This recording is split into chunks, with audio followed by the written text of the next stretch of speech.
পাকিস্তানিদের শনাক্ত করার দাবিতে সারা রাজ্যের মতো সোমবার দার্জিলিং জেলাতেও কর্মসূচি পালন করলো ভারতীয় জনতা পার্টি। এদিন দার্জিলিং এর জেলা শাসকের দপ্তরের সামনে জড়ো হন বিজেপির জেলা ও সাংগঠনিক নেতৃত্ব।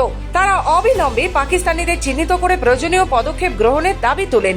এই কর্মসূচিতে দার্জিলিং জেলা বিজেপি এবং শিলিগুড়ি সাংগঠনিক জেলা নেতৃবৃন্দ ছাড়া পাহাড় ও সমতলে বিভিন্ন এলাকা থেকে বহু নেতৃত্ব অংশ নেন। বিজেপি নেতৃত্বের বক্তব্য, দেশের সার্বভৌমত্ব, নিরাপত্তা ও আভ্যন্তরীণ স্থিতি বজায় রাখতে পাকিস্তানিদের চিহ্নিত করা জরুরি। কেন্দ্রীয় সরকারের নির্দেশ অনুযায়ী এই বিষয়ে কঠোর ব্যবস্থা গ্রহণের কথা স্মরণ করিয়ে দেন তারা।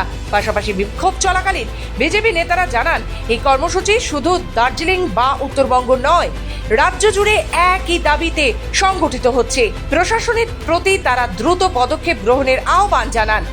আপনারা জানেন, প্রত্যেকেই অবগত যে গত 22 তারিখে কাশ্মীরের পেহেলগাঁওতে পাকিস্তানের যে টেররিস্ট আতঙ্কবাদীরা তারা পেহেলগাঁওতে ঢুকে তারা হিন্দুদেরকে গুনে গুনে তারা হত্যা করেছেন।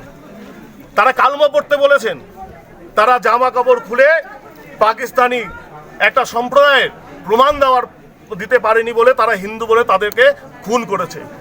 তার বিরুদ্ধে প্রতিবাদ জানিয়ে সারা দেশ গর্জে উঠেছে এবং ভারত সরকারের পক্ষ থেকে, কেন্দ্রীয় সরকারের গৃহ মন্ত্রণালয়ের পক্ষ থেকে 25 তারিখে একটা নোটিফিকেশন বেরিয়েছে, যে নোটিফিকেশনে বলা হয়েছে যে ভারতবর্ষে সমস্ত পাকিস্তানি নাগরিকদের পাকিস্তানে ফেরত পাঠাতে হবে এবং ভারতবর্ষের সমস্ত রাজ্য সেই কাজ শুরু করলেও গুজরাট থেকে শুরু করে, হরিয়ানা থেকে শুরু করে, দিল্লি থেকে শুরু করে সমস্ত রাজ্য, সেখানে সমস্ত পাকিস্তানিদের চিহ্নিতকরণ করে তাদেরকে পাকিস্তানে ফেরত পাঠানো হচ্ছে।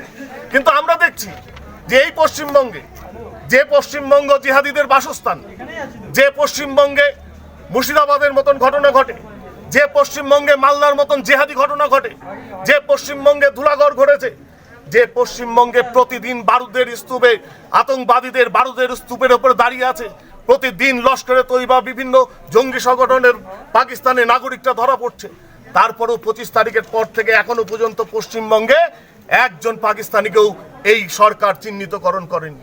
দার্জিলিং থেকে নিজস্ব প্রতিনিধি রিপোর্ট, খবর বাংলা।